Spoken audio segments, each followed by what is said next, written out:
Farming, agriculture. Long hours of toil spent making most of a piece of land and soil. With more than 1 billion mouths to feed, agriculture is the true backbone of India. But most farming methods in the Indian hinterland are dated, traditional, untouched by the boon of technology.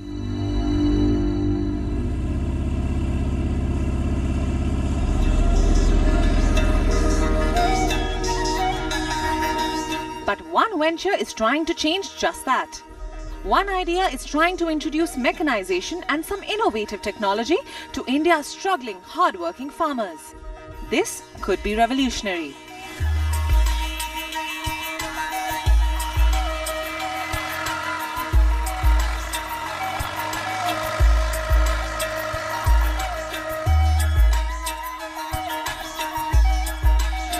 Agriculture. It's the backbone of India.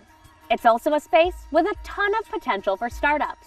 One startup aims to mechanize age-old farming practices with a dash of technology. This is Ravgo. Ravgo claims to be India's first farm rental equipment marketplace. The fact of the matter is that India lagged behind many other countries when it comes to transforming agriculture through mechanization. So it's high time that a startup intervened and imbued some tech in order to increase productivity. Now, the question remains whether farmers who are used to age-old practices will take to this fresh breath of modernity. Let's find out.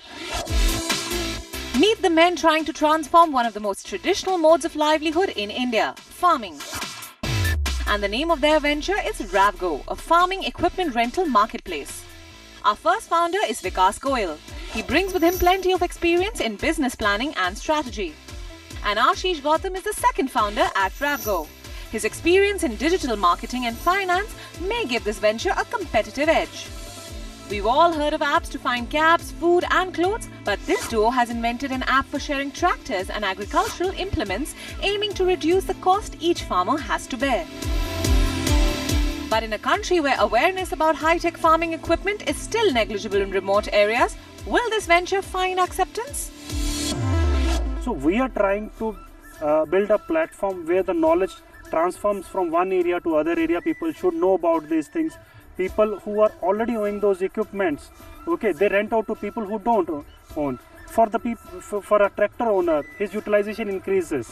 Okay, his non-farming income increases. Okay, that's what Ravgo is, and that's what Ravgo's objective is. The scope of mechanization in Indian farmlands is huge. After all, agriculture is a source of sustenance for billions of Indians.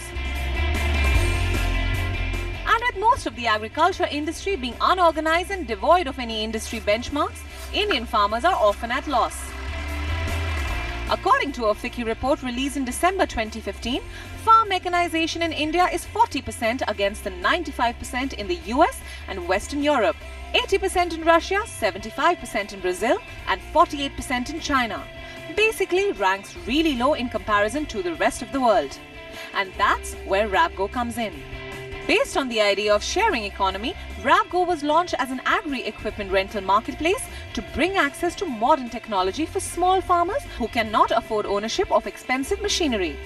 The venture follows a commission-based model in which it charges a certain percentage of around 10% from vendors in lieu of the business it brings to them.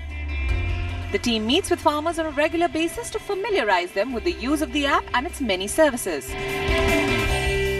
Most are focusing on the urban areas only, okay? Like Uber is solving a city problem, but we have a large rural population also, and 70% of people in rural are dependent on agriculture. That's what we thought, that yes, there's a huge opportunity in agriculture. Well, while words like mechanization, technological innovation and advancement sound great, India's age-old farming practices are as rigid as the mindsets of the Indian farmers. So how will Ravgo be adopted by these farmers? Here is what we ask.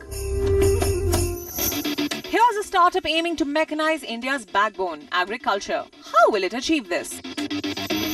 How will Ravgo convince farmers to get on board and adopt technology? Competitions exist from the likes of Mahindra. How will Ravgo rise above such competition? Ravgo is a startup that aims to mechanize agriculture, which is India's backbone. How do you achieve this? If you see, there is a huge urban and rural divide. In rural, digital technology has not reached. What we have taken the aim is to digitize this rural and agriculture technology so that people can get benefit and go to next level. How do you convince the farmers to get on board and adopt technology? There is a myth that farmers don't use internet. Okay, we have all done a pilot or a beta launch where we see that 40 to 50% farmers are using WhatsApp or Facebook. Okay, but they don't know what to do next. Okay, our objective is to provide them economic driver through technology. Okay, so that they can get connected with technology which gives them benefit. Ravgo has competition in the likes of Mahindra, which is a titan. How do you plan to go up against companies like this? We see them as a collaborator. Okay, Mahindra, Sonalika, John Deere, they're large organizations which they have done a great work in whole agriculture sector. Okay, we are a startup and we have just started and we seek collaboration from these organizations. It was so interesting to meet the founder of Ravgo because whereas so many startup founders will look at technology and then ask how to innovate on that technology, he's looking at something that is so utterly old school and found a way to mechanize that. But at the same time, their reach and their target audience is more scattered than, say, a lot of the startups that we meet. After all, their target audience is in the cities and farmers are all over India.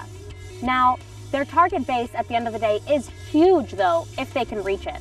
And that'll take farmers being on the internet and trusting Ravgo, which is a challenge. Let's see what happens. Anyway, that's my take on Ravgo. Let's hear what the mentors have to say about this. These are large equipments, they are slow on the road as they move from one location to the other. So managing the entire logistics, in addition to the utilization, that needs to be weaved in to fully realize the potential. And I would urge the promoters and the founders to see that they are open to building that logistical capability in this. I can clearly see a need for something like this because still India has 70 to 80% small farmers rather than big land owners who own 70-80% of India's agriculture. That's not the case in this country. Second is, I think it has a social transformation angle, which I really like it. Today we met two startups, Ravgo and Woo.